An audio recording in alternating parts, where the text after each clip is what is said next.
So without further ado, I gotta break down how I can decision on get my new car to replace my Bolt EUV.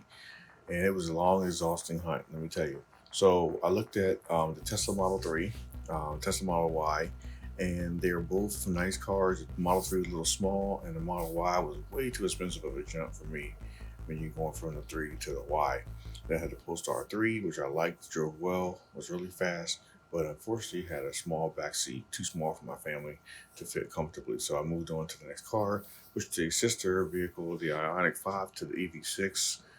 Liked it, but it looked a little frumpy in person, so I was disappointed in the looks. The Aria wasn't even available, so I kind of marked that one off the list at the time when I was looking. The ID4, which is a nice vehicle, but I heard there's some glitches in it, so I decided to leave that alone. And the Model E was another vehicle that was really nice, but then again, wasn't available. We couldn't find one, and they were way overpriced. So I finally found the vehicle I wanted, had to have it shipped in from Kentucky. It's just a map of his truck coming to me all the way from Kentucky to Maryland. So I decided on a 2022 Kia EV6 GT-Line. Let's take a second to take a look at that thing. It's wonderfully designed, great look, low and sleek, 20-inch rims. Uh, the lines on it are incredible. It looks really good in person. It's hard to describe some of the different features and looks of this car without actually seeing it in person. That black line that runs along the bottom and then goes up the rear fender well into the rear brake light is it's just an incredible line. I mean, they just put a lot of thought and time into different lines and different shapes and forms, the way the vehicle comes together. That C pillar, which someone may not like, I actually like that a lot. It's thick, and it just gives it a nice look and feel, even though it reduces some of the rear visibility, and I'll do some videos about that. But it is a great look, and sometimes it's about look. It's functionality. Yes, is important, but it's not everything. The interior is really nice.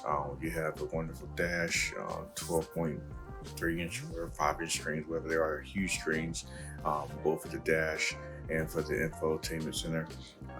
Excellent seats. They grip really good because they're suede. They're like a vegan leather suede, and they feel really good. All the materials inside are really soft. It has um, not too much high gloss, but just enough to make it look nice. And all the switches feel really good and solid. Doors shut well. It's a really well built vehicle. The rear has great leg room, excellent seating position for the rear passengers, and the seats recline. And I just thought it was a great place for my kids to spend time if needed. I just love the interior all around with the vehicle. The trunk was the biggest trunk I've had on any vehicle. Huge, long, easy accessible, power trunk lid, and a little understory floor storage to go along. It's not huge, but it has enough, just enough to kind of get you going. A few items you push underneath the floor there in the rear. So great trunk space, love it. Also, it's just a great looking car. I can't wait to do more videos about it. I have some mods I've already done.